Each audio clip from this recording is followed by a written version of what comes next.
It was the sort of late summer morning that made Fletcher's Cross look as though it had drifted into a gentle doze beneath a patchwork quilt of English charm. The air was crisp yet mellow, touched with the faint perfume of crushed grass and the tang of yesterday's spilled cider. Sparrows pecked lazily at crumbs outside the pub, while the bunting from the previous evening's harvest fete swayed with a last sighs of festivity.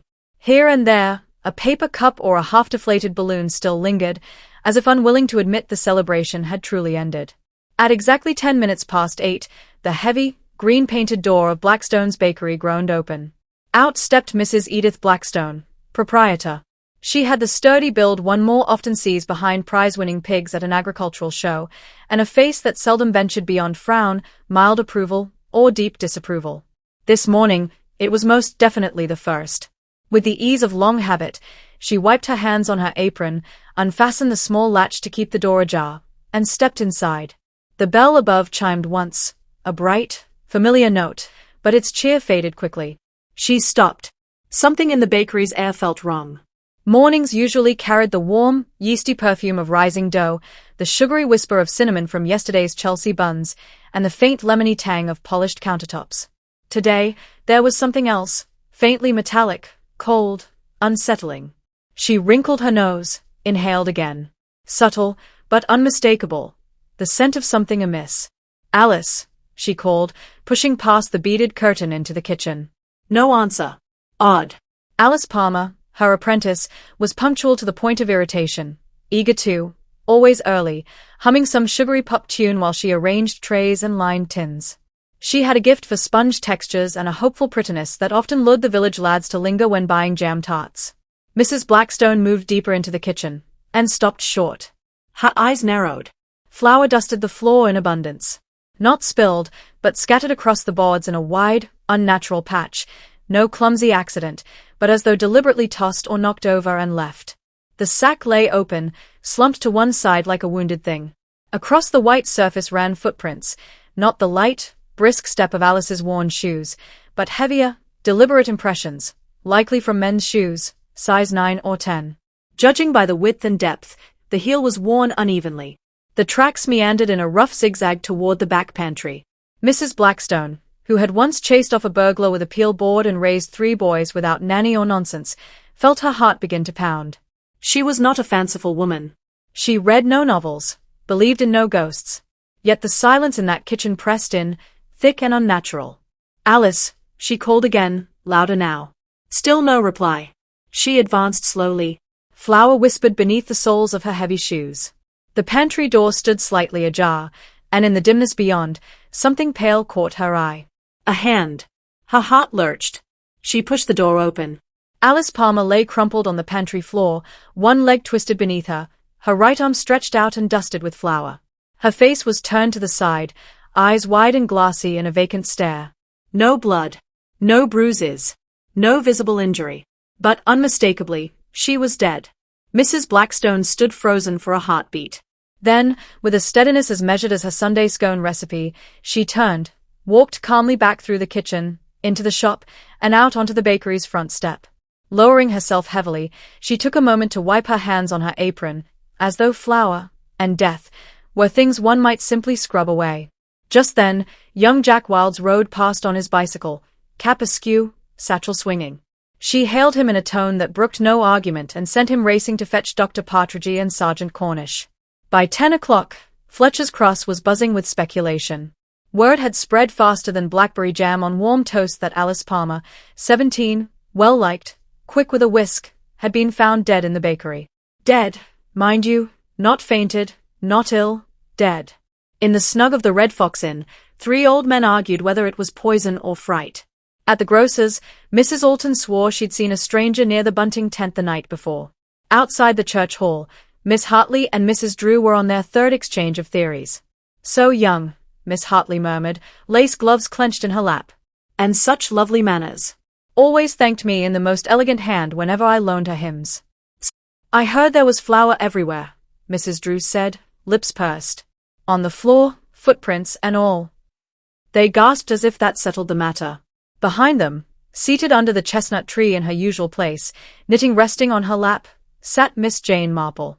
She wore a soft grey cardigan, a small floral brooch, and an expression of polite interest.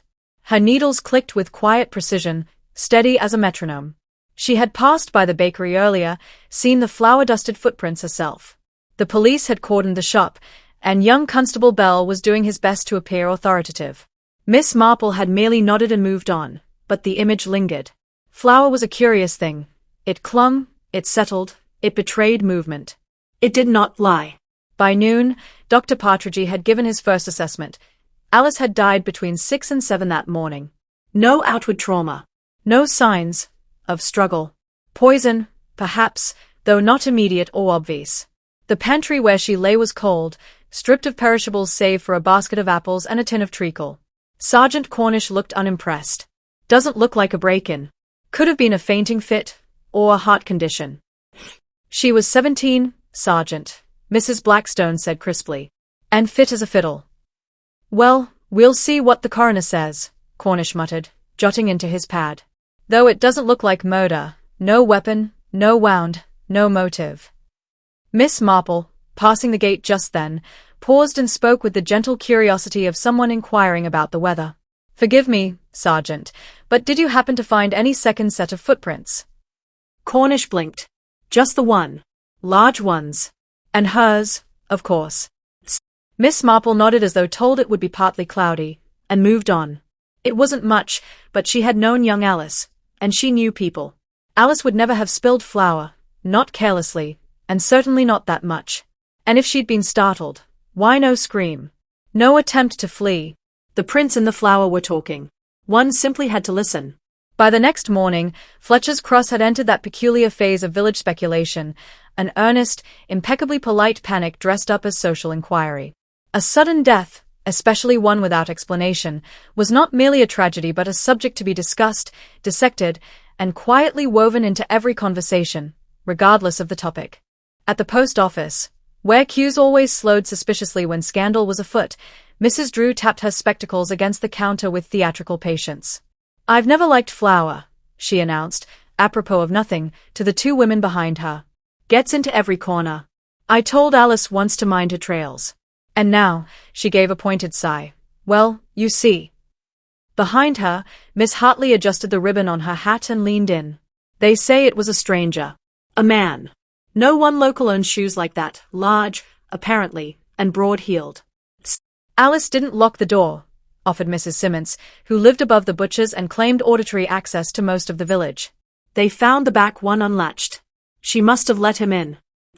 From her quiet corner, Miss Marple leafed through a postal catalogue, saying nothing. She had come for stamps and an envelope, but had already gathered more from 5 minutes in that line than the police might in 2 days. She had not missed the one point on which every villager agreed, that Alice had let the man in. An assumption that, if unchallenged, could easily shape the investigation. But Miss Marple knew well that people saw what fit their expectations. And in Fletcher's Cross, a polite girl who baked apple tarts and played piano at fetes could not possibly have enemies. Unless, of course, someone needed her to appear so. The inquest was scheduled for week's end. Until then, Alice's body remained under Dr. Partridge's care, and he had grown unusually quiet since his examination. Strange, he murmured to Sergeant Cornish. No sign of cardiac trouble, no bruising, no trauma, just stillness. Cornish, who disliked anything without a clear trajectory, was irritated. Could have been shock. Or nerves, fainted and struck her head. Women do that, maybe. Dr. Partridge did not answer. He was not a sentimental man, but something in the girl's expression unsettled him, less fear than surprise, as though she had expected someone else to walk into that pantry. That afternoon, Mrs. Blackstone reopened the bakery. Not from callousness, though some muttered it, but from necessity. She had already lost 2 days' trade. She spoke little to her customers, offering only a grim nod or curt thank you. The usual fare was pared back. No buns, no jam turnovers, only the basics. Miss Marple arrived just before closing, choosing a small brown loaf and a honey biscuit. I was sorry to hear about Alice, she said softly. She always made the treacle tart with extra care. Mrs. Blackstone glanced up, a flicker of grief, or anger, crossing her face. She had a light hand with pastry, she said. Better than I ever did at that age. Miss Marple laid her coins neatly on the counter. Do you think she left the back door unlocked by mistake? There was a pause. She never did before, Mrs. Blackstone said sharply. But she'd been distracted lately. Distracted in what way? Oh, not upset, just quiet, as though something was on her mind. I asked, of course. She said she was fine, always polite, but distant. Now I wonder if she was afraid of something. Or someone, Miss Marple said gently. Mrs. Blackstone hesitated. You think she knew whoever it was? I think, Miss Marple replied, she wasn't the sort of girl to let just anyone into her workspace at that hour. That requires trust, or fear. The older woman inclined her head slowly, her jaw tightening. Yes, or fear. That evening, in the vicarage drawing room, Reverend Martin sat with his sister Clara and Miss Marple. The curtains were drawn against the dusk, and the lamplight glowed warmly over the tea service, which Clara kept in flawless order. Miss Marple refused sugar but accepted a second scone. Reverend Martin leaned forward, elbows resting on his knees. Everyone seems to have a theory, naturally. Some think it was an accident. Others mutter about jealous rivals, though of what, I can't imagine. She was young and lovely, said Clara, her tone matter-of-fact. That's quite enough to stir envy, among girls and boys alike. I've been thinking about the footprints, Miss Marple said, breaking her scone neatly in half. They tell a rather strange story. How so? The vicar asked. They lead in, but not out. Clara blinked. You're certain? I saw them myself. A single set of prints, broad, heavy, leading from the flower bin to the pantry, but none returning. And Alice's own prints, of course, near the sink and the oven. She moved naturally in that kitchen. Whoever else entered made one journey, and did not leave the way they came. The room fell silent. But that's impossible, Reverend Martin said slowly. Unless the person's still in there, which they aren't. No, Miss Marple agreed. The police searched thoroughly. No hiding places, no second person found. Then what does it mean? Clara asked. It means, Miss Marple said, sipping her tea, that either the footprints are deceiving us, or someone wanted them to tell the wrong story. The next morning brought rain, a slow, steady drizzle that gave Fletcher's Cross the look of a postcard slightly blurred at the edges. Rain had never halted gossip. If anything, it drove it indoors, where it only grew richer. At the greengrocer's, the talk was of Alice's recent success at the fete, second place for a tart and a modest prize. At the library, whispers claimed she had returned a stack of novels the day before her death, many about love triangles and jilted brides. Meanwhile, Miss Marple paid a quiet call on Mr. Harold Kent, who managed the church choir. Alice had occasionally accompanied them on piano and, as Miss Marple knew, had been on friendly terms with one of the tenors. Harold, a lean, angular man with delicate hands and a weak chin, offered her a chair and a cup of tepid tea. Yes, she did seem distracted lately, he admitted. Missed a rehearsal 2 weeks ago, which wasn't like her. Said she had a family matter. Do you know what sort? He shifted uncomfortably. No. But she once asked me something odd, whether anyone ever got into the church after hours. I told her only the vicar had a key. Miss Marple's gaze lingered on a small photograph of the choir on the mantelpiece. Alice was there, smiling. Beside her stood Graham Nash, the carpenter's son, tall, broad-shouldered, and, she noted now, wearing thick-soled shoes. She tucked the observation away, as she might a dropped stitch in her knitting. By itself, not important. Not yet, but something. Fletcher's Cross had a peculiar rhythm when tragedy struck. Mornings began with fresh theories brewed alongside tea. Middays saw them neatly parceled into speculation and passed from doorstep to doorstep.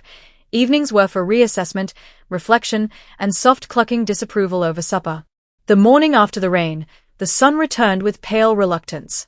The grass was still heavy with moisture, and the church bell rang slightly off-key, as though it too had absorbed the unease hanging over the village. Miss Marple, however, kept to her routine. Emerging from her ivy-draped cottage precisely at 10, a pale blue cardigan neatly about her shoulders and a small notebook tucked under one arm, she paused to deadhead her geraniums, nodded to young Peter Simmons as he cycled past, and made her way, quietly, toward the high street. She had no appointment, no declared purpose, but she was heading for Sergeant Cornish. He was not hard to find.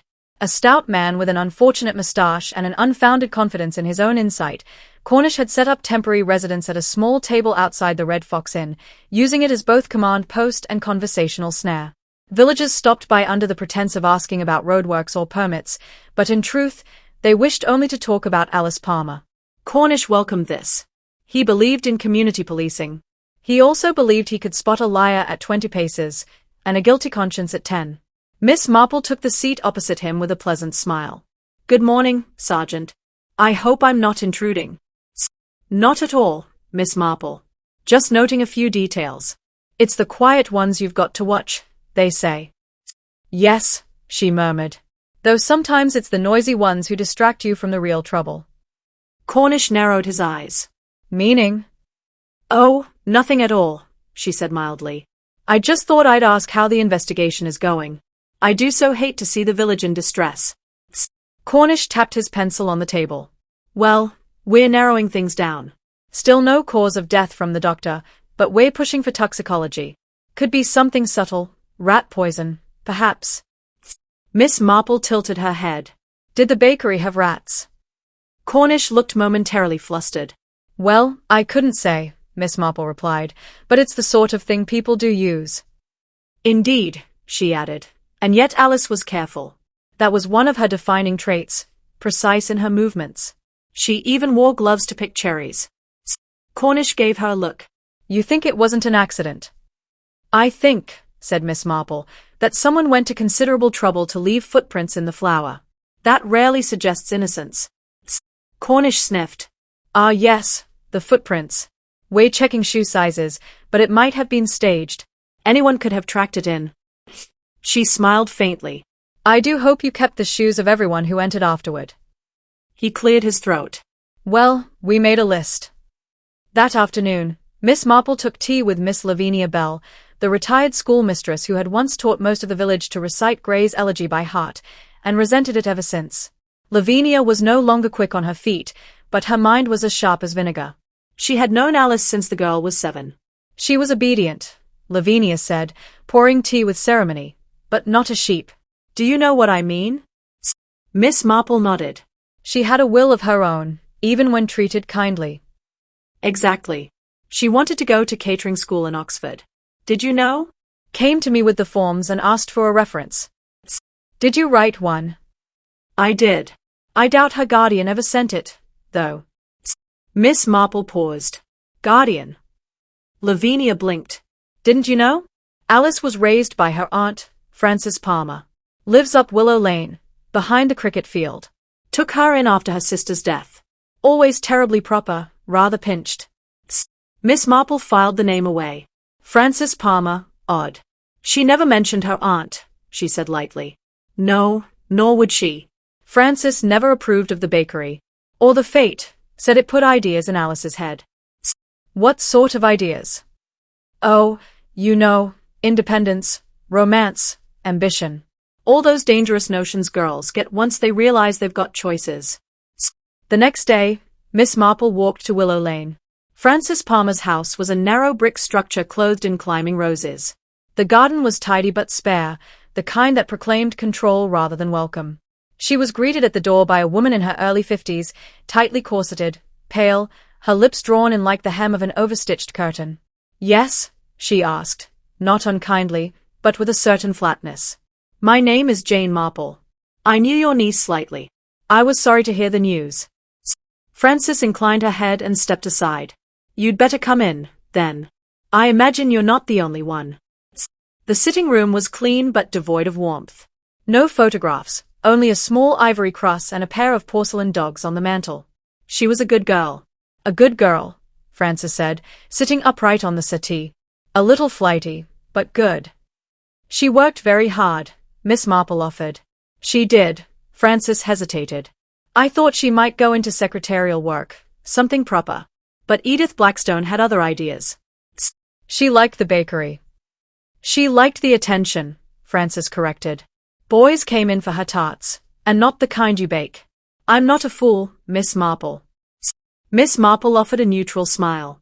"I'm sure it must be difficult to sort through everything now." Frances hesitated again. "I haven't been allowed to collect her things. The police are still swarming over it. I'm not sure what to do next." "Did she ever mention any unpleasantness? Anyone who troubled her?" Frances looked away. She was seeing someone, I think. Wouldn't say who. Said it was nothing, but I could tell she was too cheerful. Girls only act like that when they've got secrets. Miss Marple nodded slowly. And secrets, she said gently, are often dangerous things to keep alone. By evening, the village was already preparing for Sunday service. The bell tower ropes had been checked, the hymn numbers slotted neatly into their wooden frame. Miss Marple sat quietly in the pews before choir practice, listening to the tenors warming their voices and watching the way they moved when they didn't know they were being observed. Graham Nash, the carpenter's son, arrived late again and offered the conductor a sheepish grin. He sang well, if carelessly, and stood beside another lad with a sharper haircut and restless hands. Miss Marple noted them both, the muddy edge on Graham's trousers, the rawness in the other boy's voice when they sang lead, kindly light. And most of all, she noticed who glanced at the empty piano stool, and who very deliberately avoided it. The autumn wind had begun to nip at the corners of Fletcher's Cross, and the leaves rustled like whispered secrets along the village lanes. News travelled quickly, far too quickly, Miss Marple thought. And in such times, the temptation to seize upon a tidy conclusion was almost irresistible. It was precisely on such a day that Sergeant Cornish gathered the villagers at the Red Fox in to reveal his first official suspect. The room was crammed full, local farmers, shopkeepers, parents of school children, and even the vicar himself pressed shoulder to shoulder, eager to hear who might be behind such a dreadful act. Cornish cleared his throat and drew a small notebook from inside his coat. "Ladies and gentlemen," he began, "we've made progress. A suspect has come into focus." A wave of hushed chatter rippled through the crowd. Cornish raised a hand for silence. "Please, let me explain. The footprints found in the flour at the bakery," he said, "have been matched to one person." He paused, letting the suspense thicken. "Mr. Graham Nash." The room erupted in shocked murmurs. Graham Nash, the carpenter's son, tall, broad-shouldered, with a ready smile and a fine singing voice in the church choir, was a familiar figure in Fletcher's Cross, one thought to be without a blemish. "Why, Graham," someone called out. Cornish's eyes gleamed. "We found his shoes, muddy and dusted with flour, in a nearby field after the fete. He admits to visiting the bakery late last night, but claims he left straight away." Mrs. Blackstone, standing near the back, folded her arms tightly. She knew Graham, a good lad. If he was nervous, it was from some smaller guilt, perhaps trespassing or borrowing without asking. But murder? Furthermore, Cornish continued, there was a quarrel witnessed between Graham and Alice Palmer during the fete. The crowd leaned forward. Miss Marple, seated quietly by the window, studied Graham with gentle but shrewd eyes. His face was pale, fingers twitching, his large frame seeming suddenly awkward in the small room. He had been arrested. Miss Marple waited until the room emptied before approaching him quietly. "Mr. Nash," she said, "might I ask you a few questions?" He looked up, startled but willing. "Where were you between 6 and 7 this morning?" she asked. "At home, helping my father with new shelves." "I was there all morning," he replied, voice low but steady. "And the footprints?" "The flour on your shoes? I must have picked it up last night. I was in the bakery. I did speak to Alice." "What was said?" He hesitated. She was worried. Mentioned a man trying to get in after hours. "Do you know who?" "No. I told her to call the police if he came again. But she never did." "And the quarrel?" "It wasn't a quarrel, more a disagreement. She was upset, yes, but not with me." "Anyone you know who might wish her harm?" He shook his head. "No. Alice was kind to everyone." Her gaze lingered on his calloused hands, steady, save for the faint tremor in his right thumb. Not guilt, she thought, but fear. Of what, or of whom, she could not yet tell. Word spread quickly. Graham Nash had been taken to the station. The village divided. Some swore by his innocence, others whispered of dark secrets behind that sunny smile. Miss Marple, however, felt uneasy. She had long since learned never to trust appearances, especially when wrapped in village gossip and the eagerness of the police. That evening she went to see Mrs. Blackstone at the bakery. "You think it was Graham?" Mrs. Blackstone asked bitterly. Miss Marple shook her head. "I think the footprints may tell part of the story, but not the whole." The baker sighed, wiping her hands on her apron. "Then who else?" "Who'd want Alice gone?" "That," Miss Marple said, "is the question, and one we must answer carefully." The next day, she attended church choir practice. Graham's absence was palpable. The tenors sounded muted, missing his depth. Reverend Martin spoke with quiet firmness. This is a hard time for the village, but we must not let suspicion tear us apart. Afterwards, Miss Marple approached him. Reverend, she said softly, do you think Graham Nash capable of such violence? He looked pained. I don't believe it. Troubled, yes, but violent? No. And yet, she murmured, sometimes the troubled carry burdens invisible to us all. Later that afternoon, she stopped by the grocer's. Mr. Hargreaves, short, stout, spectacles clinging precariously to his nose, had an eye for detail sharper than most would guess. Mrs. Blackstone mentioned Alice seemed distracted lately, Miss Marple began. Did you notice anything unusual in the bakery or around the fete? Mr. Hargreaves tapped his chin thoughtfully. Well, there was talk of a stranger.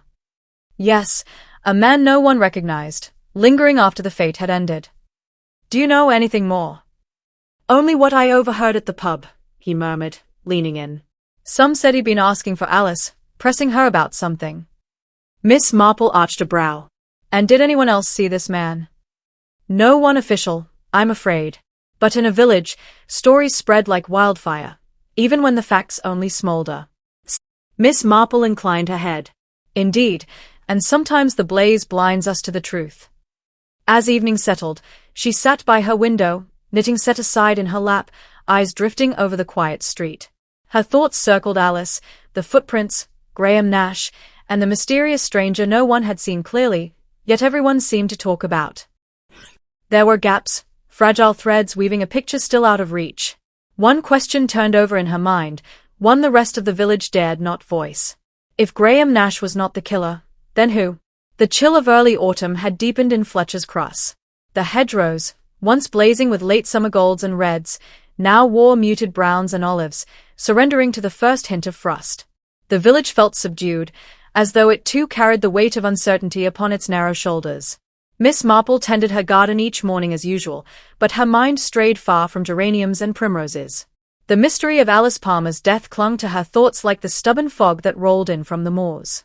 On this morning, she resolved to return to the bakery, not for comfort or routine, but because a detail had troubled her ever since Sergeant Cornish named Graham Nash the prime suspect.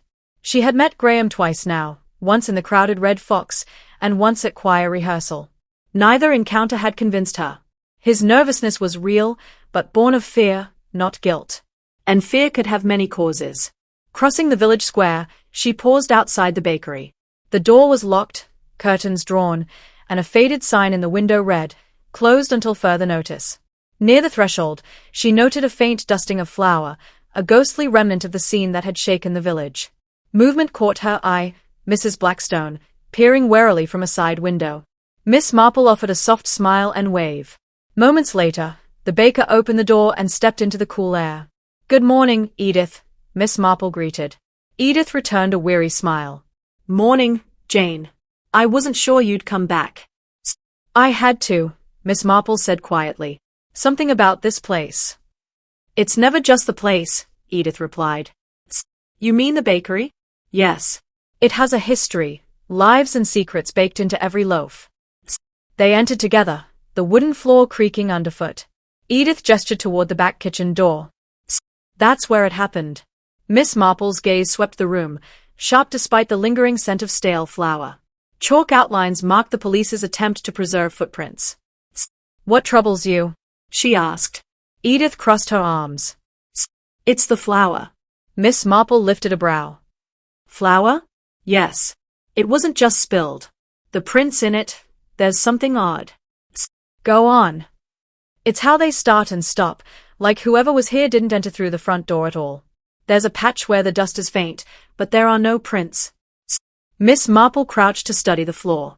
Clear outlines mingled with smudges leading toward the pantry, where Alice had been found. "Do you suppose someone carried flour in, rather than spilling it?" she suggested. Edith gave a slow nod. "Or someone tried to hide their tracks, not very well." Miss Marple's eyes settled on a small pile of flour at the pantry door, its edges too neat, almost squared, as though the rest had been swept away. She bent to retrieve a tiny scrap of paper caught in the dust. "A fragment of something," she murmured. Edith leaned closer. What is it? Miss Marple turned it over in her fingers, thin, almost translucent, with a faint smudge of ink. Part of a note, I think, from a letter or notebook. She rose, scanning the counter and shelves. Everything looked untouched, except for a teacup with a faint lipstick ring. Alice's cup, Edith said. She never let anyone else use it. Miss Marple tucked the detail away. Did Alice have friends who might have visited late last night? Edith hesitated. Not many. She kept to herself, especially with her Aunt Frances being so strict. But there was one, the new apprentice at the smithy. Clara Wood. Clara Wood? Yes. A young woman from the neighboring village. Alice met her at the fete, and they quickly struck up a friendship. Miss Marple had heard of Clara Wood, a reserved young woman, still new to town and not yet fully woven into the social fabric of Fletcher's Cross. Perhaps I should speak with Miss Wood, Miss Marple said. Edith agreed. She was seen near the bakery last night, but claimed she left early. Miss Marple smiled faintly. Early enough to miss something important. Later that afternoon, Miss Marple spotted Clara Wood seated on a bench by the village pond, her dark hair loosely tied back, hands folded in her lap. Clara looked up with a gentle start. Miss Marple, I didn't expect to see you. I hope I'm not intruding. I was hoping you might tell me about last night. Clara's eyes darkened slightly. I stayed at the fete until the very end. I left just before midnight and went straight home. I didn't notice anything unusual. Did you speak to Alice? Only briefly. She seemed troubled, though she didn't say why. She asked if I knew anyone who might be bothering her. Miss Marple nodded. And did you? Clara bit her lip. No one I knew, but there was a stranger about, a man whose name I never caught. He lingered near the bakery late in the evening. Did Alice seem afraid of him? I think so. She asked me to keep watch for him, and I promised I would. Miss Marple's gaze lingered on Clara's pale hands, trembling slightly in the cool air. Do you believe this man had anything to do with what happened? She asked quietly. I don't know. I hope not. Miss Marple pressed gently. Did Alice ever mention secrets, something she feared to share? Clara glanced away. She said some things from her past had come back to haunt her, but wouldn't explain. The words hung in the air, faint as an echo. Back at her cottage, Miss Marple sorted through the puzzle pieces. The footprints, the strange flower spill, the torn scrap of paper, the lurking stranger, and the secrets Alice had guarded so closely. But one detail from the bakery clung stubbornly to her mind, the teacup with the lipstick mark. The shade had been deep red, glossy and bold, unlike anything Alice ever wore. And yet, it was her cup. The next morning, Miss Marple called on Mrs. Marjorie Hedges, the village dressmaker, famed for her love of dramatic colors and even more dramatic gossip. Marjorie greeted her with a smile as sharp as her scissors. Jane, I hear you've been poking about again. You know this village can't keep a secret. I'm afraid secrets are sometimes the only things worth keeping, Miss Marple replied mildly. Did you notice the lipstick ring at the bakery? Marjorie asked in a conspiratorial tone. Miss Marple inclined her head. That shade belongs to only one person, Miss Clara Wood. She's bolder than she looks. Quite the talk of the fete, if you ask me. Miss Marple arched a brow. Bold enough to drink from someone else's cup. Marjorie laughed softly. You'd be surprised what people will do when they are frightened or desperate. That evening, Miss Marple found herself at the smithy on the village edge. The workshop was dark and still. She waited until Clara appeared, her figure framed against the fading light. May I have a word? Miss Marple asked. Clara nodded, her expression guarded. Miss Wood, would you care to explain the lipstick on Alice's cup? Clara's face paled. I don't know how it got there. I never used her cup. Perhaps someone else placed it there, or borrowed it. She bit her lip. I didn't want anyone to know we were friends. Alice was afraid her aunt would find out. Miss Marple's eyes softened. Secrets are often heavier than we expect, my dear. Clara lowered her gaze, then nodded. There was someone, an old acquaintance. He followed me from my last town. I thought I'd left him behind. Did Alice know about this man? Yes. She warned me to be careful. Miss Marple's mind quickened, the stranger, the threats, the concealed friendship. Each thread was tightening into the same knot. That night, Fletcher's Cross seemed calm. but for Miss Marple, the whisper of tangled secrets roared like a summer storm. The flower-marked footprints were not just traces on a floor, they were signposts, pointing toward a truth buried deep beneath fear, friendship, and betrayal. And she would follow them, no matter where they led. Beneath the village's polite quiet, suspicion and quiet recrimination churned unseen. Secrets were never truly buried here, merely shifted, like stones in a garden path, waiting for a sharp eye to uncover them. Miss Marple sensed it as she stepped from the vicarage after Sunday service, the sun filtering weakly through thinning clouds, casting long shadows over the worn stone steps. Reverend Martin had spoken kindly from the pulpit about forgiveness and the perils of judgment. But Miss Marple knew the real test would play out later, in quiet tea rooms, shaded doorways, and behind closed shutters. Her first stop was the modest cottage of Frances Palmer, Alice's aunt. From the start, Miss Marple had harbored a quiet unease about Frances. The woman's tight-lipped, composed manner suggested something beyond ordinary propriety. The door opened before she could knock. "Jane," Frances said, her voice cool but not unkind. "I've been expecting you." Miss Marple stepped inside, noting the meticulous order, the faint scent of lavender and aged paper. "I thought it best we spoke," she said. "There are questions I hope you might help me answer." Frances's eyes narrowed slightly. "About Alice?" "Yes." "And about those around her? Anyone who might have wished her harm?" Frances's spine stiffened. "Alice was my niece. I did everything I could to protect her." "I know," Miss Marple said gently, "but sometimes the strongest protection can feel rather like a cage." Frances's expression flickered, though she said nothing. "Did Alice confide in you about her fears?" "About anyone troubling her?" "She mentioned a man once," Frances admitted after a pause. "A man from her past." "I told her to forget him." "She was young, foolish." "Do you know his name?" Frances shook her head. "No, she never told me. I wanted her to move on." "Did you ever meet him?" "No," Frances said firmly. "And I never wished to." Miss Marple sipped her tea, thoughtful. "And what of Graham Nash?" "The police suspect him." Frances's eyes darkened. "Graham?" "He was a good boy, though reckless. He and Alice quarreled before the fete." "I don't believe he wanted her harmed, but he could be volatile." "Volatile in what way?" Frances looked away. "He had a temper, though it was mostly words rather than deeds." Miss Marple tucked the detail away. Later that afternoon, she returned to the smithy, where Clara Wood was alone tending a small fire, the orange glow dancing in her eyes. "Clara," Miss Marple began, "I've been thinking about what you told me, the man who followed you here." Clara's hands clenched into fists. "He's dangerous. He's been threatening me for months. I thought coming to Fletcher's Cross would leave him behind." "Did Alice know how serious the threat was?" "She tried to protect me." "Warned me not to trust anyone new." "Anyone in particular?" Clara hesitated. "There was a man at the fete. A stranger, tall, broad-shouldered. He spoke to Alice privately." She looked frightened afterward. Miss Marple nodded. "Did you see him clearly?" "No. But I saw him watching me from across the square."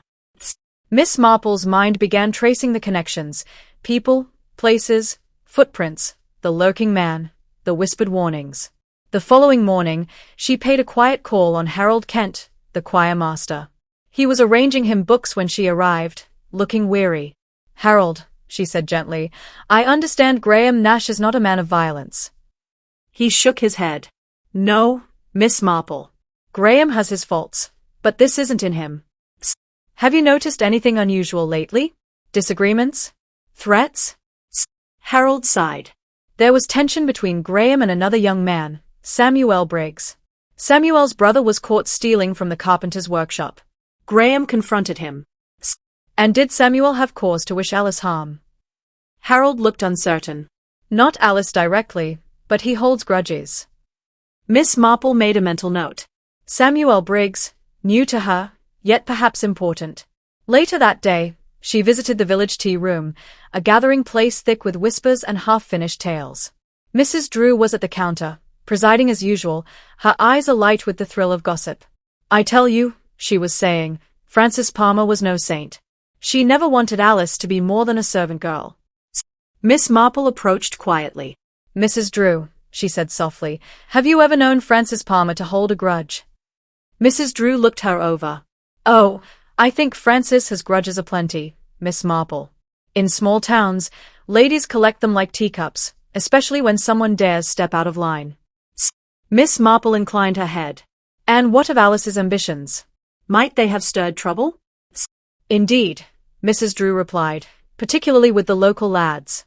Pride can cut deeper than any knife. Miss Marple's eyes swept the tea room. Every face was familiar, yet now each seemed sharpened, honed by resentment or fear. That evening, as dusk deepened, she walked along Willow Lane toward Frances Palmer's house once more. At the gate, she paused. The air was laced with lavender, and something faintly metallic she couldn't identify. Frances sat on the porch, looking tired yet composed. Jane, she greeted. I thought you might return. Miss Marple smiled gently. I find it difficult to rest while questions remain unanswered. Frances sighed. I suppose that's why you're better at this than most. They sat together on the bench. I want to ask you plainly, Miss Marple began. Did Alice's death truly shock you? Frances hesitated. Yes, and no. She made her share of enemies. What kind? Rivals for attention. For affection.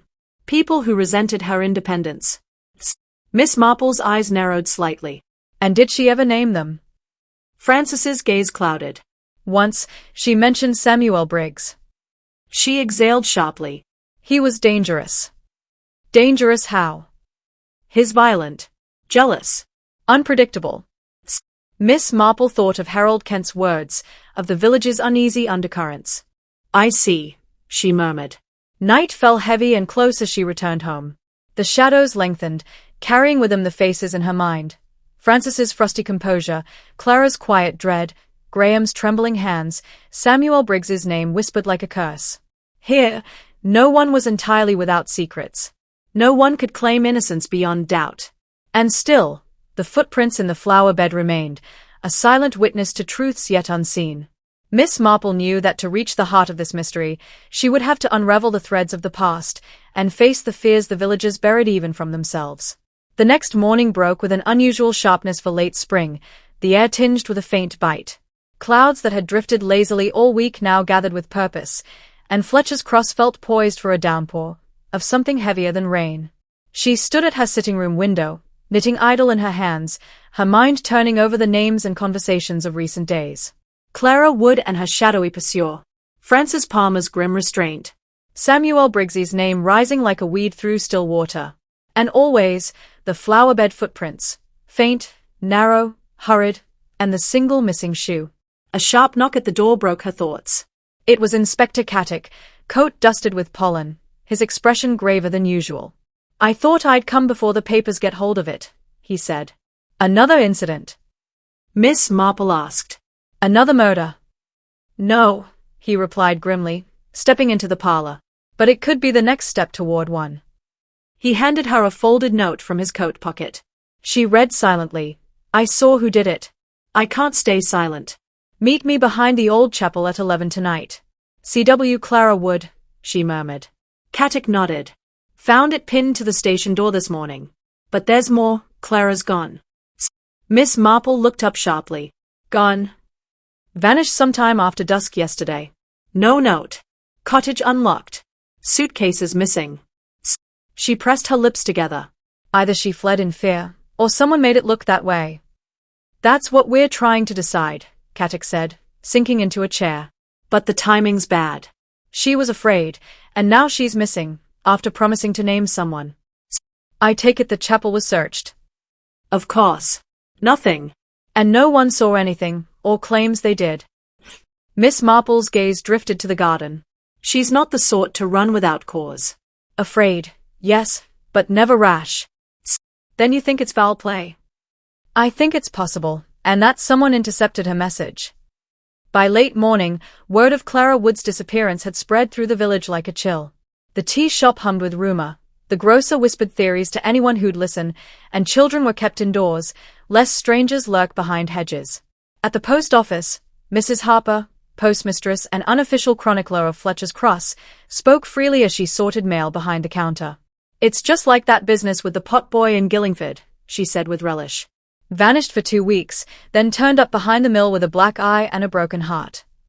Miss Marple smiled politely. I do hope Clara fares better. Oh, I always thought her a bit odd, Mrs. Harper went on, lowering her voice. All that hammering and sharpening tools at strange hours. Not what a woman ought to be doing, if you ask me. Perhaps, Miss Marple said mildly. But sometimes women must do what's necessary, not what's expected. Mrs. Harper sniffed. Mark my words, it was that Graham Nash. He's been as glum as a gravedigger since Alice's death. Something's not right with that one. Miss Marple didn't disagree.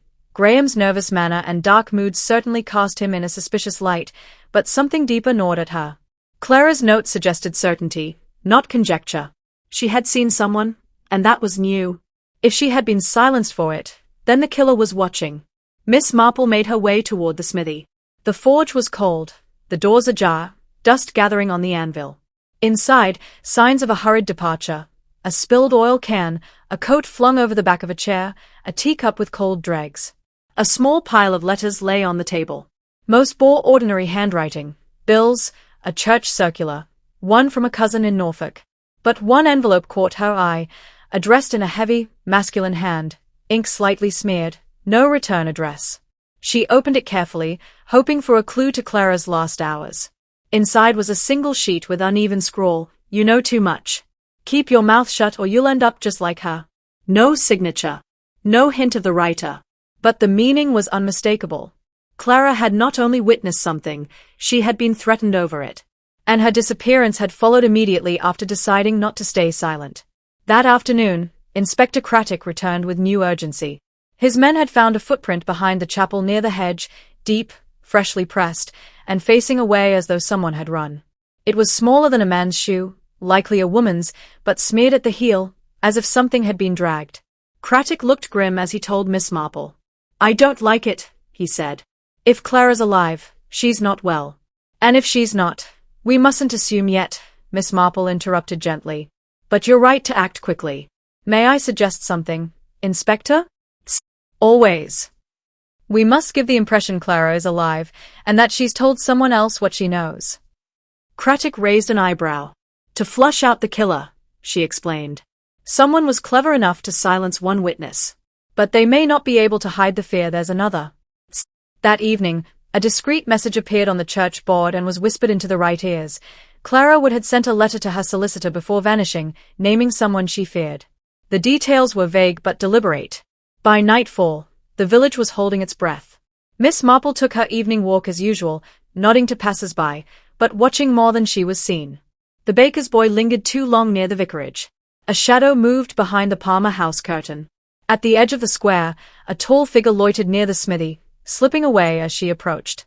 The mood in Fletcher's Cross had shifted from idle curiosity to something sharper.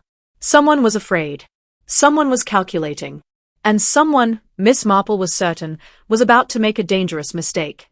As she returned home, closing the gate, the wind stirred the hollyhocks, carrying the scent of cold smoke and damp grass. Damp grass. She paused, turning toward the crossroads where the gas lamp flickered. A lone figure stood beneath it, watching, waiting. She didn't wave, didn't speak. But she knew without doubt. The game had shifted. The endgame had begun. It was a curious thing about Miss Marple. The vicar's wife once remarked she never looked as though she were doing anything important. Whether plucking caterpillars from her geraniums or inquiring about a church raffle, she seemed like someone who might need help crossing the street. In truth, her mind moved like a hawk's shadow over a field, silent, swift, never far from its prey. The next morning, as Fletcher's Cross still buzzed with talk of Clara's disappearance and the mysterious solicitor's letter, Miss Marple sat in her parlor, a plan forming. She had narrowed the suspects, not by physical clues, but by silences, hesitations, and glances held a beat too long. It was all beginning to feel like a play, one performer overplaying their part. She needed to find the flaw in the mask. It was time to set the trap. By mid-morning, Miss Marple walked to the Palmer residence. The sisters had lived in the old mill house since their father's death nearly a decade ago. Frances, the elder, rarely strayed from the sitting-room window, her figure framed like a portrait. Margaret, younger by 3 years, was more active, too active, some said. She helped with the school fete, kept the church books, and had even taken over the late Miss Holloway's reading lessons at the infant school. But what caught Miss Marple's attention was simpler. During a conversation about Clara, Margaret had slipped, not in what she said, but in what she didn't. She had never asked if Clara was safe. Margaret greeted Miss Marple with polite surprise. "Oh, how nice of you to drop by. Frances is resting, headaches again, but do come in." "Tea?" Miss Marple accepted, following her into the parlor. The room was as immaculate as a photograph in country life, but almost too perfect. It felt staged, over-curated. No open books on the table, no knitting basket by the chair, not the slightest trace of a life in motion. It was the sort of tidiness one found in a place meant to be observed, not lived in. "Have you heard?" Miss Marple asked mildly, accepting her cup. "That someone spotted Clara near the canal path late yesterday evening." Margaret's posture stiffened, though only slightly. "The canal? I thought she'd been staying around here." Miss Marple tilted her head. "Oh? I was under the impression you hadn't seen her in days." Margaret blinked. "Well, yes, of course. Only what I heard from the vicar." The moment passed, but Miss Marple stored it neatly away. "I suppose Clara always struck people as a bit of an outsider," she went on. "Very observant, I imagine," Margaret replied, offering a taut smile. "She kept to herself. Probably for the best, a quiet life." "Funny, isn't it?" Miss Marple mused. "The quiet ones often notice the most. I remember in Little Paddocks, a young maid solved a burglary simply by noticing which boots were missing from the back porch."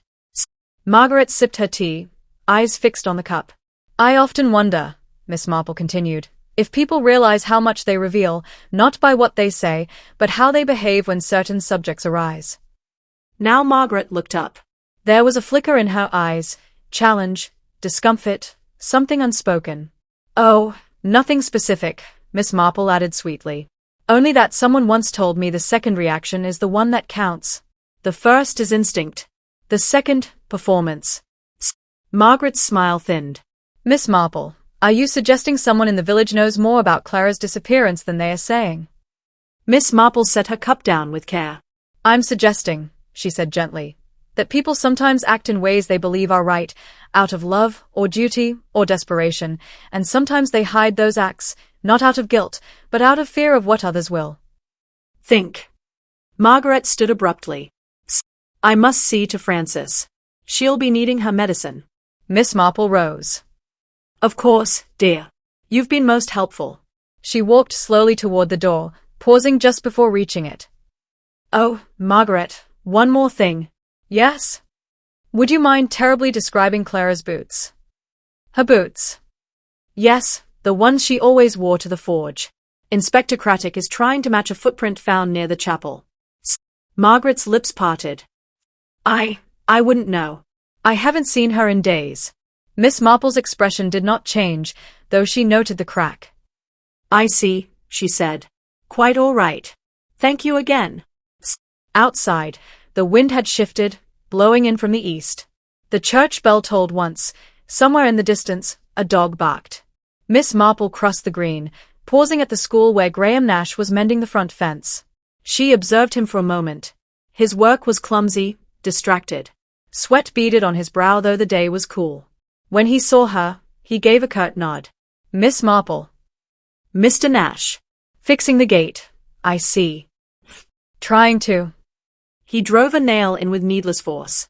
"Not that it matters. This village has gone mad. First Alice, now Clara. If I were smart, I'd pack up and go north." "But you haven't." He hesitated. "No." Miss Marple took a seat on the nearby bench. "Alice's death was very tragic. But something puzzles me." Graham glanced up warily. "Why?" "Why?" she said softly.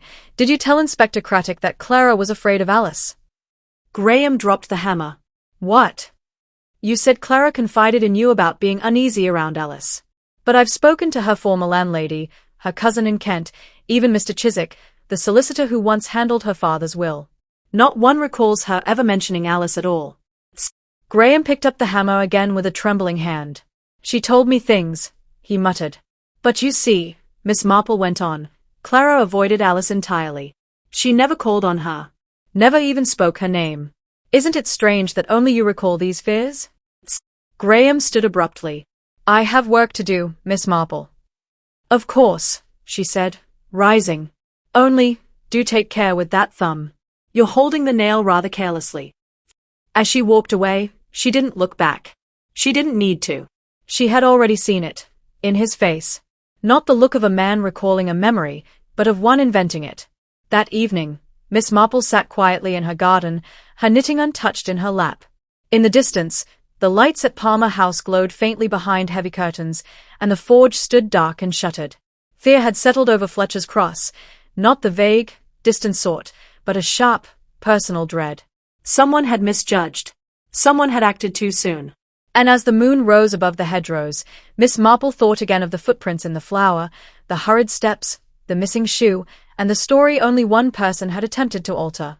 The next day, a fog drifted in from the river, laying a spectral hush over Fletcher's Cross. The cottages, hedgerows, and even the old chapel wore a ghostly veil, like a dream half forgotten. In such weather, the village felt suspended, neither fully awake nor entirely asleep. Miss Marple stood at her sitting-room window holding a small square of folded linen. A white handkerchief, finely stitched, bearing the monogram C.W. It had been found at the forge by one of the schoolboys who often dared each other to poke about the deserted place. His mother, recognizing its possible importance, had brought it directly to Miss Marple rather than the police. After all, dear, she'd whispered, you're the one who truly solves things. Miss Marple had accepted it with her usual blend of humility and inward calculation. The initials might belong to Clara Weaver, of course, or they could have been planted. What intrigued her was not the object itself, but where it had been found. The forge had been locked since Clara's disappearance, and yet someone had returned. She made her way to the vicarage, where Inspector Cattick had taken temporary possession of the study. Cattick, a neat man whose mind valued order but tolerated chaos when Miss Marple was near, looked up from his stack of notes. I was wondering when you'd appear, he said. 2 reports this morning, one of someone rummaging in the back storeroom of the forge, and another, perhaps more curious, of Frances Palmer fainting in the greengrocer's. She's not the fainting sort, Miss Marple said mildly. Nor, Cattick replied, is she the shopping sort. Margaret usually does the errands. Frances prefers her bay window and well-thumbed Browning. Frances saw someone, Miss Marple said, or something, perhaps a face she never expected to see. Cattick leaned forward. You have a theory. I do, she replied. But not one yet sturdy enough to survive cross-examination. What I can tell you is that Clara's disappearance is not, strictly speaking, an isolated event. It links to Alice Reeves's death, and to something much older. Cattick raised an eyebrow. Older. A reputation, Inspector. A buried shame. Perhaps even an inheritance, though not a monetary one. She handed him the handkerchief. Found it behind the anvil in the forge. Quite fresh. Likely dropped in the last day or two. Cattick examined it. Initials, Clara Weaver. Or Carolyn Westfield, Miss Marple said softly. A village girl much like Clara. Quiet, kind, observant. She drowned herself in the river 6 years ago after a scandal no one dares mention now. Cattick frowned. You think this is connected? I believe someone thinks so. Later that afternoon, Miss Marple strolled down the narrow lane toward the old schoolhouse. Children's voices carried faintly across the field, softened by the fog. Near the fence, she spotted Margaret Palmer speaking intently with young Mrs. Redshaw, the new art mistress. Margaret, seeing her, offered a smile that looked like effort. Miss Marple, come about the bake sale. Not exactly, she replied. Though I might contribute a Victoria sponge if asked nicely. No, I'm curious about the school records, the older ones. I wondered if Carolyn Westfield appears in them. Margaret hesitated. Carolyn? That was years ago. 6, Miss Marple said. She would have been 21 when she died. But she helped here, didn't she? Ran the story hour before you took it over. Margaret glanced at Mrs. Redshaw, then back. Yes, briefly. But she was troubled. Indeed, Miss Marple said gently. I often find the troubled leave the deepest marks. Margaret said nothing. Miss Marple studied her. Beneath the polite exterior, there was a flicker of panic, like someone trying to hold together a tapestry with threads coming loose everywhere. Do you recall, Miss Marple asked, if Carolyn had any connection to Alice Reeves? That startled her. I don't know why. Oh, idle thought, Miss Marple said lightly. Curiosity is a terrible affliction. But I do find it interesting how many women in Fletcher's Cross share ties both to the forge and to the church school. Pierce murmured, frowning. That means either someone took it without signing it out, or it's been removed from the records. But why, I wonder? Miss Marple's lips curved into a faint smile. Sometimes the most telling things are those never recorded at all. Her gaze swept the small library, the modest furnishings, the hushed corners where village whispers could be exchanged, the old oak beams overhead. This place, she thought, was the quiet heart of Fletcher's Cross, where knowledge was shared, and occasionally, concealed. Mrs. Pierce, do you recall if Carolyn Westfield was fond of this book? Oh, yes, very much. She was often here for poetry, as you know, but Men and Women was her favorite. She'd pore over it for hours. Did she ever mention a particular poem? The Last Ride Together. She said its melancholy spoke to her, though I never asked why. Miss Marple nodded thoughtfully. And did Clara Weaver ever borrow this volume? Mrs. Pierce's eyes narrowed. I don't believe so. At least, not officially. But that doesn't mean she didn't. Some villagers prefer to borrow quietly, especially if they want their reading to remain private. That remark caught Miss Marple's interest. Do you suppose Clara might have taken it without your knowledge? Perhaps, Mrs. Pierce conceded. But if she did, I'm certain she returned it. Clara was scrupulous. Miss Marple thanked her and left, the soft bell chiming behind her. Outside, the sun finally broke through the mist, spilling light across the village green. Back at her cottage, she retrieved her own battered copy of Men and Women, a gift from an old friend years before. Turning to the section marked by a faded ribbon, The Last Ride Together, she read the verses of love, loss, and quiet acceptance, the kind that spoke to those caught between hope and despair. Then she noticed something, a faint ink smudge that didn't belong. Slipping on white gloves, she examined it closely. A hurried, delicate hand had scrawled, "Look beneath the surface where the past lies buried." A chill traced her spine. Her thoughts went immediately to the Palmer sisters, and the hidden door in their house. She decided to return, this time with a plan. That afternoon, she called on Margaret Palmer, who greeted her with a nervous smile, eyes darting as if fearing an unseen listener. "I hope I'm not intruding," Miss Marple said gently. "But I've questions I think only you can answer." Margaret led her into a small parlor, sunlight filtering through lace curtains. The room was tidy, but Margaret's tightly clasped hands betrayed her tension. "About the forge," Miss Marple began. "I found a handkerchief there, initials SW. I understand Clara had some connection to it, but I wonder if you know more." Margaret's face hardened briefly. Clara uncovered things about her father she shouldn't have known. Such as?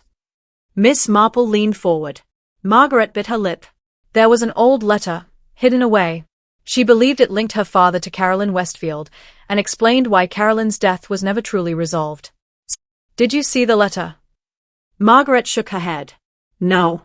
"Frances did, and she kept it. I tried to stop Clara from digging, but she was determined." Miss Marple's eyes brightened. "And did Frances tell you what it said?" Margaret hesitated. "Only that it was damaging. That it could ruin lives if revealed." "Secrets," Miss Marple murmured, "are a heavy burden." Margaret's shoulders sagged. "Yes. And some will do anything to keep them." Later, Miss Marple sat in her garden, knitting needles clicking softly, her mind turning over the puzzle. The missing book, the hidden letter, the handkerchief, the faint footprint, the flower. All threads in a web of long-buried lies. One question lingered: who had taken the letter from the forge? Who was desperate enough to silence the past before it spoke? A knock broke her thoughts. Graham Nash stood pale and distracted. "Miss Marple," he said, "I have to tell you something I forgot." She gestured for him to sit. "I saw Clara the day before she vanished," he confessed. "At the library. She was borrowing Men and Women, but she didn't sign it out." Miss Marple's lips curved faintly. Pierce blinked. "Now, that's peculiar." "We keep meticulous records for every book, especially the poetry collections. Let me check the ledger." She moved toward the large, leather-bound volume on the counter and opened it with care. Miss Marple's eyes drifted to a nearby shelf, where a well-worn copy of Browning's poetry rested, its spine cracked, pages dog-eared. Her fingers itched to touch it, but she held back. "Not listed here," Mrs. Pierce murmured, frowning. "That means either someone took it without signing it out, or it's been removed from the records. But why, I wonder?" Miss Marple's lips curved into a faint smile. Sometimes the most telling things are those never recorded at all. Her gaze swept the small library, the modest furnishings, the hushed corners where village whispers could be exchanged, the old oak beams overhead. This place, she thought, was the quiet heart of Fletcher's Cross, where knowledge was shared, and occasionally, concealed. "Mrs. Pierce, do you recall if Caroline Westfield was fond of this book?" "Oh, yes, very much. She was often here for poetry, as you know, but Men and Women was her favorite. She'd pore over it for hours." "Did she ever mention a particular poem?" "The Last Ride Together. She said its melancholy spoke to her, though I never asked why." Miss Marple nodded thoughtfully. "And did Clara Weaver ever borrow this volume?" Mrs. Pierce's eyes narrowed. "I don't believe so. At least, not officially. But that doesn't mean she didn't. Some villagers prefer to borrow quietly, especially if they want their reading to remain private." That remark caught Miss Marple's interest. "Do you suppose Clara might have taken it without your knowledge?" "Perhaps," Mrs. Pierce conceded. "But if she did, I'm certain she returned it. Clara was scrupulous." Miss Marple thanked her and left, the soft bell chiming behind her. Outside, the sun finally broke through the mist, spilling light across the village green. Back at her cottage, she retrieved her own battered copy of Men and Women, a gift from an old friend years before. Turning to the section marked by a faded ribbon, The Last Ride Together, she read the verses of love, loss, and quiet acceptance, the kind that spoke to those caught between hope and despair. Then she noticed something, a faint ink smudge that didn't belong. Slipping on white gloves, she examined it closely. A hurried, delicate hand had scrawled, "Look beneath the surface where the past lies buried." A chill traced her spine. Her thoughts went immediately to the Palmer sisters, and the hidden door in their house. She decided to return, this time with a plan. That afternoon, she called on Margaret Palmer, who greeted her with a nervous smile, eyes darting as if fearing an unseen listener. "I hope I'm not intruding," Miss Marple said gently. "But I've questions I think only you can answer." Margaret led her into a small parlor, sunlight filtering through lace curtains. The room was tidy, but Margaret's tightly clasped hands betrayed her tension. "About the forge," Miss Marple began. "I found a handkerchief there, initials SW. I understand Clara had some connection to it, but I wonder if you know more." Margaret's face hardened briefly. Clara uncovered things about her father she shouldn't have known. "Such as?" Miss Marple leaned forward. Margaret bit her lip. "There was an old letter, hidden away. She believed it linked her father to Caroline Westfield, and explained why Caroline's death was never truly resolved." "Did you see the letter?" Margaret shook her head. "No. Frances did, and she kept it. I tried to stop Clara from digging, but she was determined." Miss Marple's eyes brightened. "And did Frances tell you what it said?" Margaret hesitated. "Only that it was damaging. That it could ruin lives if revealed." "Secrets," Miss Marple murmured, "are a heavy burden." Margaret's shoulders sagged. "Yes. And some will do anything to keep them." Later, Miss Marple sat in her garden, knitting needles clicking softly, her mind turning over the puzzle. The missing book, the hidden letter, the handkerchief, the faint footprint, the flower. All threads in a web of long-buried lies. One question lingered. Who had taken the letter from the forge? Who was desperate enough to silence the past before it spoke? A knock broke her thoughts. Graham Nash stood pale and distracted. "Miss Marple," he said, "I have to tell you something I forgot." She gestured for him to sit. "I saw Clara the day before she vanished," he confessed. "At the library. She was borrowing Men and Women, but she didn't sign it out." Miss Marple's lips curved faintly. "I suspected as much. She was reading that poem you mentioned, the one about the last ride." "Yes," he said softly. "It seems Clara was searching for answers in many places. And I think she found something she wasn't prepared for." "Did she say what?" "No, but the look on her face, it was fear mixed with determination." Miss Marple studied him keenly. Then we must find the letter. It holds the key to understanding. As twilight settled, Miss Marple lit a small lamp and took her place by the fire. Lionel curled contentedly at her feet, purring in the gentle warmth. Outside, the village lay in stillness, but in her mind the mystery grew louder. The truth felt close, almost within reach. The footprints in the flowerbed, the missing book, the unspoken words, all hinted that the past had not yet loosened its grip on Fletcher's Cross. And soon, very soon, it would all come to light. The air in Fletcher's Cross carried a sharp chill as Miss Marple stepped onto the village green. The morning fog had lifted, leaving behind a clarity that bit at the skin like the first breath of autumn.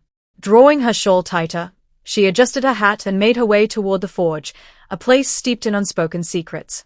Inspector Cattock was already there, examining the entrance with his habitual precision. "Good morning, Miss Marple," he greeted, straightening as she approached. "The locksmith's been by." The door wasn't forced. "Not forced," Miss Marple repeated thoughtfully. "Then whoever entered either had a key, or knew how to open it without damaging the lock." Cattock nodded. "Exactly. We're waiting for the report on the locks and hinges. They're old, but still sound." Her gaze swept the yard. The scattered footprints in the flowerbed, the ones that had caught her attention before, were now nearly erased by rain and the passing feet of curious villagers and police alike. "Any sign of the letter Clara found?" she asked. Cattock shook his head. "If it was here, it's gone now." Miss Marple's fingertips brushed a line of dust from the windowsill, her mind already tracing patterns of movement and motive hidden in that fine layer. A figure appeared from the lane, Margaret Palmer. Her face was pale, her jaw set with quiet resolve. Miss Marple greeted her with a nod, and Margaret joined them. "I wanted to come," Margaret said softly, "to the forge, to see it for myself." "An excellent idea," Miss Marple replied. "You might notice what others have overlooked." Margaret glanced around, uneasy. "I've been thinking a great deal about Caroline Westfield lately, about what truly happened to her." Cattock folded his arms. "Go on." Margaret's voice dropped to a whisper. "I don't believe Caroline's death was suicide. I think she was silenced." Miss Marple regarded her steadily. "Do you know who might have wanted that?" Margaret swallowed. "No names, but Caroline had enemies. Not the petty sort born of jealousy or spite, but those who feared what she knew." "And what was that?" Miss Marple asked. "That John Weaver was not the man he appeared to be. His past was shadowed." "Shadows?" Cattock echoed, frowning. "Yes," Margaret said. "Secrets. And when Caroline began asking questions, she became dangerous." Miss Marple's gaze sharpened. "And now Clara has taken up where Caroline left off." Margaret nodded, a flicker of fear in her eyes. "I only hope it isn't too late." That afternoon, Miss Marple visited the vicarage. Reverend Halberton was in his study, arranging books on a high shelf. Turning at her arrival, he greeted her warmly. "Miss Marple, what brings you here on this fine day?" "I wonder, Vicar, if you might tell me about the church's records, particularly those concerning the forge and the Weaver family." He hesitated. "The church keeps many records, but nothing directly about the forge." "Why do you ask?" "Because," she said quietly, "I believe something lies hidden in plain sight, something linking the Weavers, the Palmers, and the village itself." Reverend Halberton studied her a moment, then nodded. "There is an old ledger in the vestry, notes on parishioners and their dealings with the church. I can show you." They stepped into the vestry, a small, dimly lit room lined with dust-laden books and parchments. The vicar drew out a heavy leather-bound ledger, its pages yellowed with age. Miss Marple opened it carefully, running her fingers along the neat columns, dates, names, payments for services, and scattered handwritten notes. "Here," she said, indicating an entry from nearly a decade ago. "John Weaver paid for a private burial plot. Reserved, but never used." "Reserved," the vicar said thoughtfully, perhaps in expectation of a family member's passing. "But who?" Miss Marple's eyes narrowed. "That is the question." Tracing her finger down the page, she found a note in the margin, CW arranged separately. "Caroline Westfield," she murmured. The vicar inclined his head. "An unusual entry indeed." "Indeed," said Miss Marple. "One that hints at a secret arrangement, perhaps a promise, or a bargain." That evening, as Miss Marple sat in her parlor, a sudden knock startled her. She opened the door to find Frances Palmer standing hesitantly on the threshold. "May I come in?" Frances asked.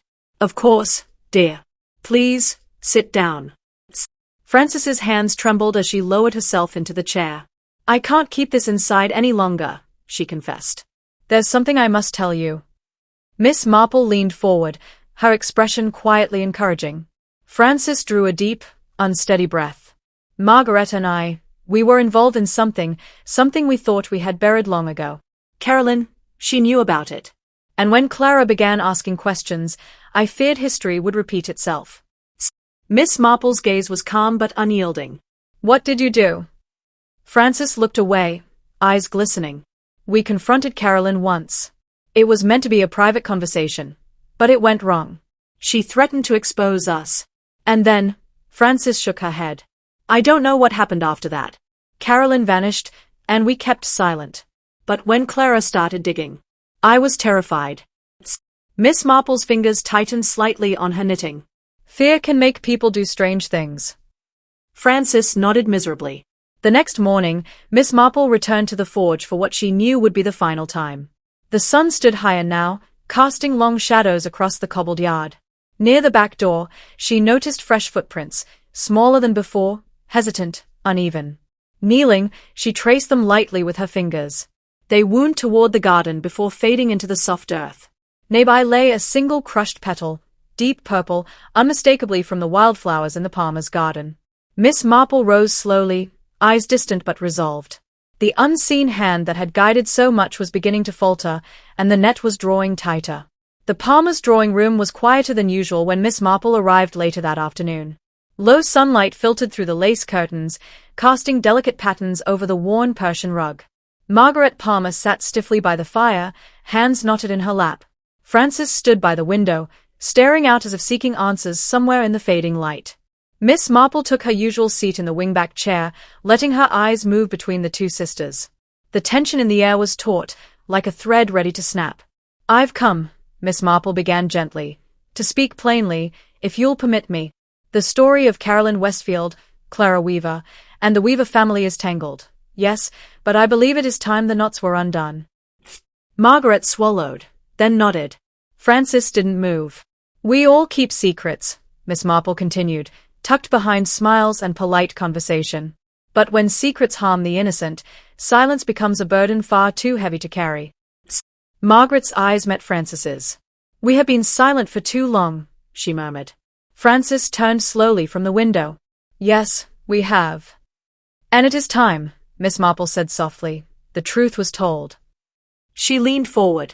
"Please, tell me what you remember. What happened between you, Carolyn, and John Weaver?" Margaret drew a deep breath. Carolyn and John were once close. They cared for each other deeply, but John's family did not approve. She was considered unsuitable, a miller's daughter, poor, unconnected. His father threatened to cut him off if he continued. Frances added quietly. Carolyn was heartbroken. She never understood why love wasn't enough. And then, Margaret continued, something changed. Carolyn discovered something about John, something that made her afraid. Miss Marple prompted gently. What did she learn? Frances's voice trembled. John had debts, large ones. And there were whispers, talk of bad business, even illegal dealings. Carolyn confronted him, but he denied everything. Margaret lowered her gaze. She came to us for help. She was desperate. We didn't know what to do. Miss Marple's hands stilled in her lap. And the letter Clara found, it was an old confession? Margaret nodded. Written by John. A letter to Carolyn, promising to clear his debts, but also begging her forgiveness for the mistakes he'd made. Frances dabbed her eyes. But by then, it was too late for Carolyn. The debts caught up with him, and with her. Miss Marple considered this. And Clara, in finding the letter, was unraveling the past. Yes, Margaret said quietly. She wanted to know the truth about her father. But some truths are dangerous. Frances's hands clenched. We feared Clara's questions would destroy us all. Miss Marple rose and crossed to the window, looking out over the garden where wildflowers bloomed stubbornly despite the coming autumn. Then the footprints in the flower, she murmured. They were a message, a sign that someone had been there, someone desperate to keep the past buried. Margaret's eyes met hers. We thought the letter was gone. That no one knew. But someone did, Miss Marple replied softly, and acted to keep it that way. A heavy silence settled between them, thick with unspoken fears. Margaret, Miss Marple asked gently, did you have the key to the forge? Margaret hesitated. Yes, I kept a spare. And Francis had one as well. Miss Marple nodded thoughtfully. So the door was never truly locked. Francis swallowed. No, it wasn't. Then the person who took the letter could only have been one of you, or someone you trusted. Margaret looked away. I think, Miss Marple continued, it's time we consider who had the most to lose. That evening, the village hall hosted its usual Friday gathering. The townsfolk chatted over tea, yet an undercurrent of unease lingered. Recent events had unsettled the familiar rhythm.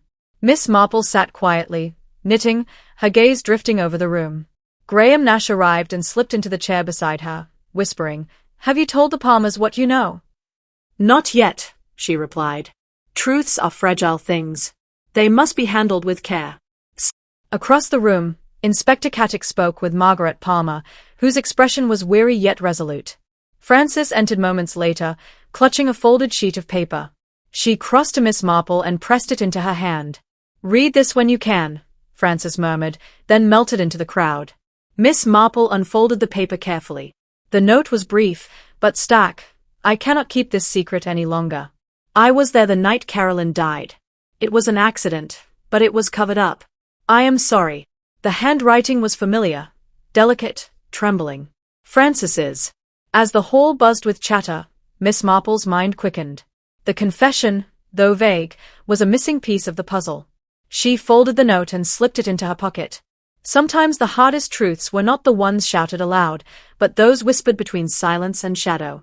After the gathering, Miss Marple returned to her cottage, where Lionel greeted her with a soft meow. She settled into her chair, knitting in hand, though her thoughts strayed from the steady click of the needles. The web was tight now, the final strands were pulling taut. The tale of the footprints in the flower was nearing its close. On a quiet Sunday afternoon, Miss Marple requested a private meeting with Inspector Cattick. They sat in the vicarage parlor, surrounded by aging hymnals and the faint scent of lavender polish. Lionel dozed in a basket at her feet, while Cattick waited, notebook poised. I believe the time has come, Inspector, she said, her tone a mix of gentleness and resolve, to bring the matter of Clara Weaver's death fully into the light. Cattick raised an eyebrow. You have something definitive, Miss Marple. She nodded. Yes, but the truth is neither tidy nor easy. I trust you will handle it discreetly. Cattick leaned forward slightly. Go on.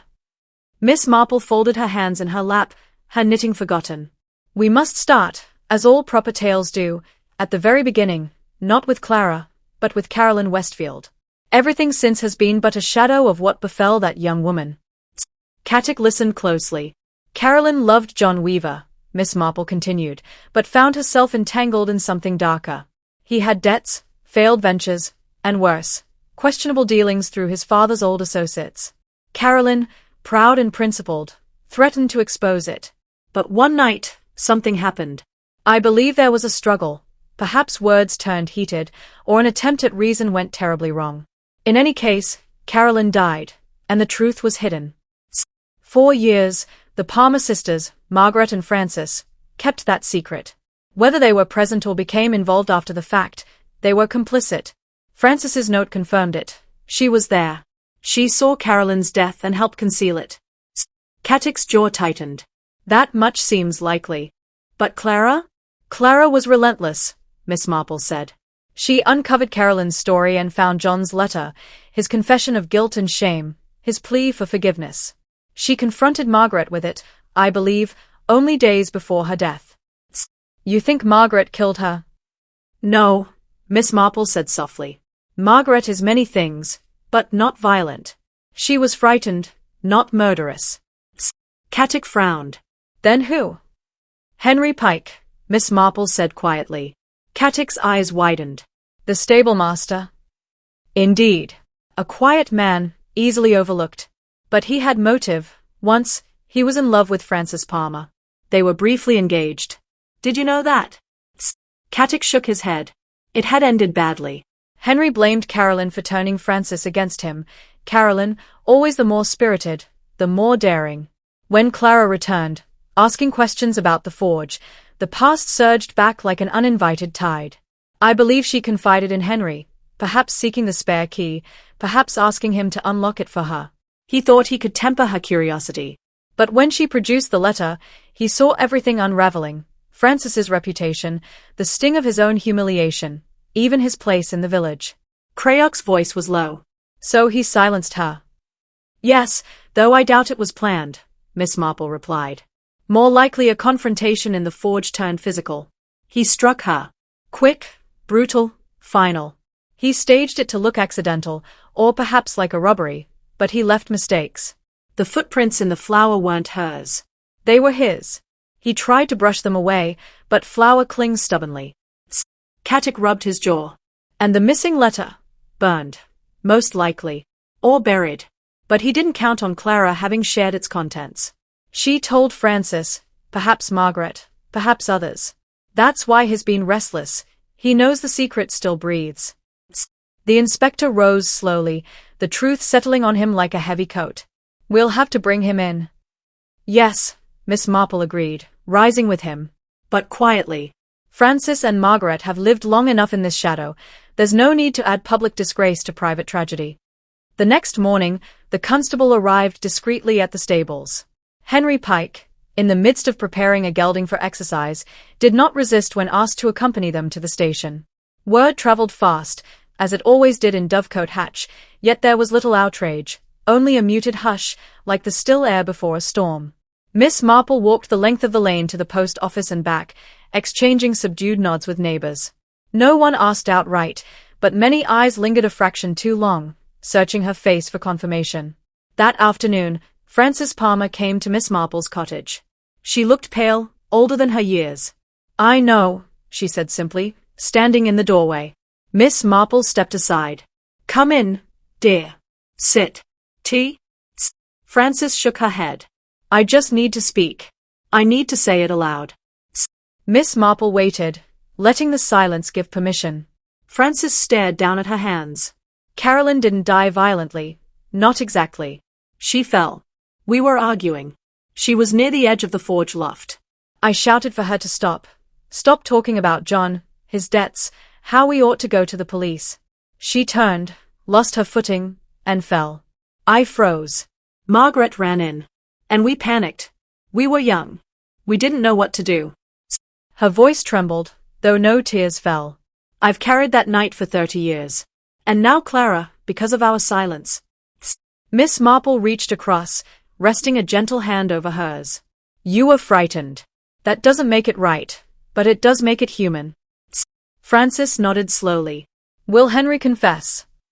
I believe he already has, Miss Marple said softly. He was tired of carrying the weight. Guilt wears a man down more than any labor. Frances stood. Thank you, for everything. If you hadn't pressed, gently, none of this would have come to light. Miss Marple smiled faintly. Sometimes light hurts, but it also heals. The following Sunday, the vicar's sermon spoke of truth, reconciliation, and the mercy of beginnings, even at life's end. The congregation listened with unusual stillness. Margaret Palmer did not attend, but Frances did, seated quietly at the back. When the final hymn faded, she slipped out through the side door. Miss Marple lingered outside the lich gate, watching the village step into the sunlight. Dovecote Hatch was unchanged in the way only English villages can be, roses in bloom, gossiping postmistresses, the gentle rattle of teacups in drawing rooms. Yet beneath it, something had shifted. The matter of the footprints in the flower was resolved.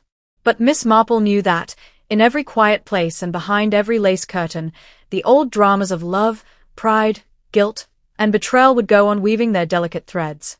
She turned down the lane toward home, the basket handle creaking softly in her hand, Lionel trotting faithfully at her heels.